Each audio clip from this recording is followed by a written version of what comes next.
नमस्कार, आप देख रहे हैं सिटी तहलका और शिव कुमार मौजूद हूँ बीके के पास। आपको नगर निगम पर हैं, आपको बहुत सी सामाजिक संस्थाएं बैठी हैं धरने पर। किस मुद्दों को लेकर बैठी हैं और ये जानने की कोशिश करेंगे। सर, किन मुद्दों को लेकर बैठे हुए हैं? जी नमस्कार, नाम बताइए। मेरा नाम सतीश चोपड़ा है। है सेवान फरीदाबाद के नाम से ग्रुप चलाता हूं मैं, और बाकी जो सामाजिक कार्यकर्ता सारे साथ जुड़े हुए हैं। और पिछले लंबे समय से हम एक जो मुहिम चलाए हुए हैं कि रेफर फरीदाबाद होना चाहिए, फरीदाबाद में ट्रॉमा सेंटर बनना चाहिए। और जो छायसा में अटल बिहारी वाजपेयी मेडिकल कॉलेज, जिसका पहले गोल्डफील्ड नाम था, सरकार ने टेक ओवर किया था 4 साल पहले। उस पर करोड़ों रुपए खर्च होने के बावजूद जनता को उसका लाभ नहीं मिला। अभी हमने आरटीआई भी लगाई थी, तो उसमें भी काफ़ी चौंकाने वाले तथ्य सामने आए थे कि 534 वहाँ कर्मचारी हैं, 3.25 करोड़ रुपये सैलरी जाती है, 48 करोड़ रुपये उन्होंने सिर्फ मेंटेनेंस पे खर्च कर दिया।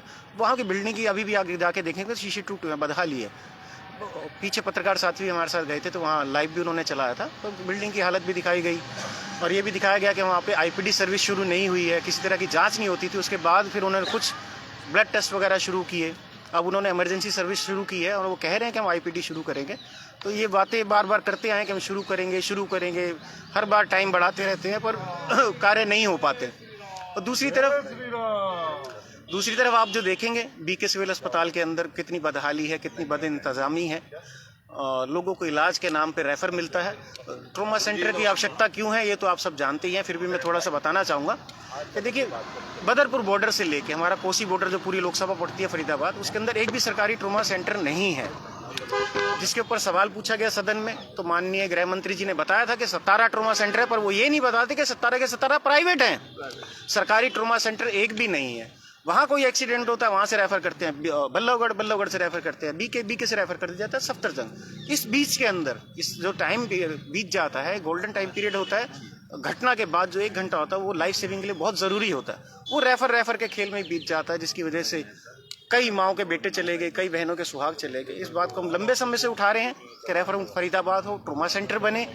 बीके के अंदर जो सुविधाएं नहीं है वो सुविधाएं बढ़ाई जाएं। जैसे आईसीयू हमारा बना हुआ है, 18 कमरों का आईसीयू बना हुआ, 38 वेंटिलेटर है हमारे पास, जो स्टोर में बंद है, धूल फाक रहे हैं, क्योंकि इनके पास मैन पावर नहीं है उसको फंक्शनल करने के लिए। पीछे दवाइयों का इतना अभाव था कि 20 से 30% दवाइयाँ मिल रही थी, 70% दवाइयाँ जो मरीजों को नहीं मिल रही थी।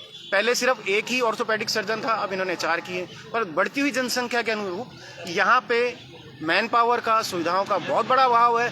आपको जान के हैरानी होगी कि फरीदाबाद सिविल अस्पताल में 20 बेड की इमरजेंसी है, यानी 1 लाख व्यक्तियों के पीछे एक बेड भी नहीं हमारे पास इमरजेंसी में। तो ये किस तरीके से इलाज करते होंगे आप सबके सामने है। मीडिया बार बार यहाँ की समस्याओं को उठाती है, हम उठा रहे थे समस्याओं को। हम अपने यहाँ पे 14-14 घंटे यहाँ पे फ्री में, क्योंकि मुझे कोई फंड बोनस सैलरी नहीं मिलती, मैं किसी का एम्प्लॉय नहीं हूँ, फ्री में काम कर रहे थे, जनता की मदद कर रहे थे। जिस दिन हमने ऑक्सीजन वाली बात उठाई, उससे पहले हम पीएमओ को बोल चुके थे, आरएमओ को बोल चुके थे कि भैया यहाँ ऑक्सीजन फ्लोमीटर नहीं है, ऑक्सीजन की दिक्कत आ रही है, आप इसको ठीक करें। ऑक्सीजन लाइन आपकी काम नहीं कर रही है, आपका ऑक्सीजन प्लांट नहीं चल रहा है, सक्शन की लाइन आपकी काम नहीं कर रही है, मॉनिटर आपके खराब पड़े हुए हैं। मॉनिटर को तो छोड़िए, यहाँ पे फीवर नापने के लिए जो थर्मामीटर है वो भी अवेलेबल नहीं था यहाँ पे। ऑक्सीमीटर तक अवेलेबल नहीं होते थे यहाँ पे कि बंदे का ऑक्सीजन लेवल कम है तो उसको चेक कैसे किया जाए, अंदाजन ही इलाज चल रहा था।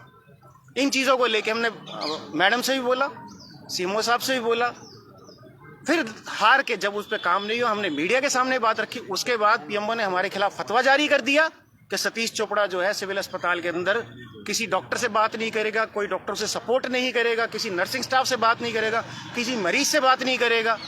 ये क्या प्राइवेट संस्था है या उनका निजी मलकियत को समझ रहे हैं वो? ये हमारे टैक्स के पैसे से बना हुआ अस्पताल है, जो इनको सैलरी मिलती है हमारे लोगों के टैक्स के पैसे से मिलती है। हमारे साथ इस तरीके का दुर्व्यवहार किस तरीके से कर सकते हैं? इसके खिलाफ हमारे सारे साथियों ने विरोध भी प्रकट किया है, और हम डीसी साहब से मिलकर ज्ञापन देंगे कि किस तरीके से हमें रोका जा रहा है। अगर हम फोटो नहीं खींचेंगे किसी मरीज की तो हम शिकायत कैसे करेंगे? हम शिकायत करते हैं तो ये उसको मानव अधिकार से भी शिकायत इनके पास जब आती है घूम के, तो उस पर लिख देते हैं शिकायत फर्जी है, जबकि हम पूरे तथ्य देते हैं उस शिकायत के साथ, पेपर की कटिंग देते हैं। जो मरीज है उसकी जो बदहाली होती है, जिस समय देखिए लवारिस मरीजों की इतनी बुरी बदहाली कर चुके थे ये मैं यहाँ पे जूस और को फ्रूट देके जाता था, जो मैंने खिला दिया वो खिला दिया, वहाँ पड़ा है तो अगले दिन तक वो सड़ जाता है। उस मरीज के मुंह में डालने तक का काम नहीं करते। इसी बात पे मेरी मैडम से भी कई बार लड़ाई हुई। मैडम आप वर्क तो डिसाइड करें ना, ये किसकी जिम्मेवारी उसका कपड़ा बदलने की है, किसकी जिम्मेवारी उसको खाना खिलाने की है, दवाई देने की। ये अनशन कब तक रहेगा, ये धरना कब तक रहेगा? 2 दिन का सांकेतिक प्रदर्शन है जो हमारे रेफर मुक्त फरीदाबाद के लिए कर रहे हैं और बीके के अंदर जो बदहाली है उसकी व्यवस्था परिवर्तन के लिए कर रहे हैं। अगर इसके ऊपर ध्यान नहीं दिया जाएगा तो आगे समय अनुसार इसको आगे हम देखेंगे क्या करना है। अंशनकारी बाबा जी पहुंचे हुए हैं। बाबा जी क्या कहना चाहेंगे, आप धरने पे पहुंचे हैं? मैं तो यही कहना चाहूँगा भैया कि 10 साल बाद भी हम अपने कर्मों को रो रहे हैं। 14 से मुहिम चालू है और इतना लंबे संघर्ष के बाद भी कोई सुनवाई नहीं हो रही। तो हम यहाँ दरी पे बैठ के हम भी चेतावनी दे रहे हैं कि अगर हमारे किसी समाज सेवी को कोई चेतावनी देता अधिकारी, तो हम उसको चेतावनी दे रहे हैं, सरकार को चेतावनी दे रहे हैं कि ये किसी के बाप की जागीर नहीं है, ये सरकार का संस्थान है और सरकार की संपत्ति में, सरकार के दफ्तर में बैठ के किसी अधिकारी और नेता ने ये कहने की कोशिश की कि अंदर नहीं घुसना, ब्यौरा नहीं देंगे, तो ब्यौरा भी देना पड़ेगा और मना नहीं कर सकते, क्योंकि लोकतंत्र में और संविधान में इस मालिक जनता है और ये हमारे नौकर हैं। जो सत्ता में जो सरकार है, कभी आपने उनका सपोर्ट किया था, इस बारे में क्या कहना चाहेंगे? हाँ भाई, किया था हमने भी। 14 में हमने भी पूरा सपोर्ट किया और पूरा समर्थन किया, लेकिन स्थितियाँ बदल रही हैं। स्थितियाँ बदल गई, हमें कुछ नहीं मिला, चोरी की जगह डकैती होने लग गई। तमाम जो इस शहर का गरीब लाचार मजदूर आदमी है उसको स्वास्थ्य नहीं मिल पा रहा, रेफर मुक्त नहीं हो पा रहा। ये मुहिम सतीश चोपड़ा की एक लंबी मुहिम है और अगर नहीं सुनाई हो रही तो हम भी चेतावनी दे रहे हैं। हम घर घर गांव गांव जाएंगे और लोगों से बोलेंगे, ऐसे भ्रष्ट, ऐसे हत्यारे, मंगलसूत्र उतारने वाले लोगों को वोट मत देना। जैसे कि आप देख सकते हैं कि जसवंत पवार जी भी पहुंचे हैं, ये भी सामाजिक संस्था चलाते हैं। किस सामाजिक संस्था से हैं और आज सपोर्ट करने पहुंचे हैं? देखिए, हमारी युवा आगाज संगठन है और भाई सतीश चोपड़ा जो लगातार पिछले 10 वर्षों से एक स्वास्थ्य के क्षेत्र में इन्होंने बहुत, मैं कहूँ, जमीनी स्तर पर काम किया है और इनका एक सेवा वाहन नाम से गाड़ी है जो इन्होंने एक छोटा अस्पताल बना रखा है। मरीजों को लाना करना, जो सड़क पर लावारिस जो मरीज मिलते हैं उनकी देखभाल करना, और मैं कहता हूँ बहुत मन से ये सेवा करते हैं। पूरा जीवन इन्होंने समर्पित कर दिया है। तो इन्होंने देखा कि भाई शहर में क्या दिक्कतें हैं स्वास्थ्य के अंदर। एक बीके बहुत बड़ा हॉस्पिटल है फरीदाबाद का, सबसे बड़ा। तो इन्होंने जब देखा तो इन्होंने परखा कि भाई जो मरीज आते हैं, किसी का एक्सीडेंट हो गया या कुछ और है, तो इनको तुरंत रेफर कर देते हैं दिल्ली के लिए। तो इनकी इतनी सी मांग है भाई, दिल्ली रेफर ना किया जाए, मरीज का इलाज फरीदाबाद में ही हो। और ये बहुत जायज मांग है, इतनी बड़ी जनसंख्या फरीदाबाद की और इतना राजस्व। हम गुड़गांव के बाद दूसरे नंबर पर सरकार को राजस्व देते हैं। लेकिन मैं कहना चाहूंगा, जो हमारे यहाँ के नेता है उनकी इच्छा शक्ति बिल्कुल मर चुकी है। यही कोई रोहतक में होता तो सारी सुविधाएं रोहतक के अंदर है, लेकिन यहाँ के जो नेता है वो बिल्कुल, मैं कहूंगा, भ्रष्ट है, चोर है।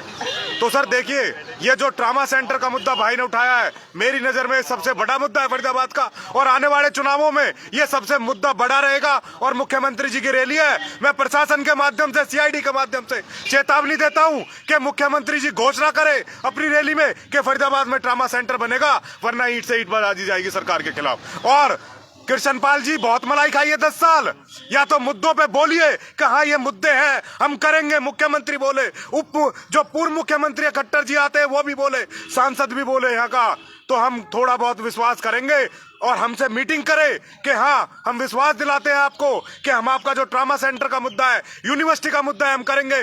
वरना देखोगे आने वाले समय में ये माहौल ऐसे चेंज होगा कि कृष्णपाल की जमानत जब्त होगी अगर इन मुद्दों पे काम नहीं किया तो। जैसे कि आप देख सकते हैं कि बहुत सामाजिक संस्थाएं पहुंची हैं और काली मंदिर के प्रधान भी पहुंचे हैं। सब क्या कहना चाहेंगे, आप समर्थन में पहुंचे हैं? ये जन मुद्दे हैं और जहाँ भी जन मुद्दों की आवाज़ उठाई जाएगी मैं वहाँ पर हाजिर रहूँगा, उपस्थित रहूँगा और उन मुद्दों पे जोर शोर से आवाज़ उठाऊँगा। आप प्रवक्ता भी पहुंचे हैं, क्या कहना चाहेंगे? समर्थन में पहुंचे हैं। नहीं, सामाजिक मुद्दे हैं, इसके लिए कोई पार्टी का वो मुद्दा नहीं है, क्योंकि ये हमारे फरीदाबाद को जरूरत है जो ट्रामा सेंटर की। आपको पता है कि यहाँ से 90% केसेस जो है दिल्ली रेफर कर दिए जाते हैं, और इस लोकसभा के अंदर 25 से 30 लाख लोग आते हैं। 25 लाख तो वोटर ही हैं, जबकि 25 लाख से ऊपर जो छोटे बच्चे भी हैं उन सबको मिला के 30-35 लाख लोग बैठते हैं। उनके ऊपर एक यहीं बीके अस्पताल है, और होडल से लेके जब यहाँ से निकलते हैं यहाँ तक आने में ही लोग दम तोड़ देते हैं, और फिर क्या है, यहाँ तक अगर आता भी है और उसे दिल्ली रेफर कर दिया जाता है तो बीच रास्ते में दम तोड़ देते हैं। और यहाँ पे एक और बहुत बड़ा स्कैम चल रहा है। स्कैम का मतलब ये है कि जो ये रेफर करने के बाद यहाँ से बाहर निकलते ही एम्बुलेंस वाले लोग, प्राइवेट एम्बुलेंस वाले लोग प्राइवेट हॉस्पिटल में ले जाते हैं, जिनकी मंथली बंदी हुई है 5,000 रुपये 10,000 रुपये उनके डेली के हिसाब से मिलते हैं, कितने मरीजों को रेफर करवाते हैं। तो इसके लिए भी हम इसीलिए चाहते हैं कि रेफर मुक्त होना चाहिए। ये जो रेफर मुक्त अभियान है, सतीश भाई बाबा बैठे हैं, तो इसके थ्रू जो यहाँ सुविधाएं हैं वो सारी की सारी सुविधाएं होनी चाहिए। जो मशीनें हैं, जो आधुनिक यहाँ पे होनी चाहिए हॉस्पिटल सुविधाएं, वो सब कुछ यहाँ पे अवेलेबल होना चाहिए। और जैसे मैं तो ये मानता हूँ कि अब राजनीतिक बात के ऊपर आ जाते हैं। दिल्ली के अंदर आपने देखा कि आम आदमी पार्टी, अब हम इंडिया गठबंधन के तहत लड़ रहे हैं, तो आपको पता है कि दिल्ली के अंदर जब स्वास्थ्य सेवाओं के लिए कार्य करते हैं, वैसे ही स्वास्थ्य सेवाएं इंडिया गठबंधन के अंदर भी अगर हमारे प्रत्याशी आते हैं तो उनके ऊपर इन जन सुविधाओं के लिए हम बात करेंगे और इसको लिए सॉल्व करवाएंगे। जैसा कि आप देख सकते हैं कि विभिन्न सामाजिक संस्थाओं के लोग रेफर मुक्त फरीदाबाद बनाने के मुहिम को लेकर बीके और नगर निगम के बीच बैठे हैं, और इन्हीं मांगों के लिए आप देख सकते हैं कि इन्होंने मांग उठाई है कि शहर में रेफर मुक्त फरीदाबाद बने, मेडिकल कॉलेज और बने, ट्रॉमा सेंटर बने। इस तरह की बहुत सारी मांगें हैं जिनको लेकर ये धरने पर बैठे हैं। उनका कहना है कि अगर ये मांगें पूरी नहीं हुई तो आगे भी और बहुत सारे ऐसे सांकेतिक धरने दिए जाएंगे। फरीदाबाद वाले देखते रहिए सिटी तहलका। धन्यवाद।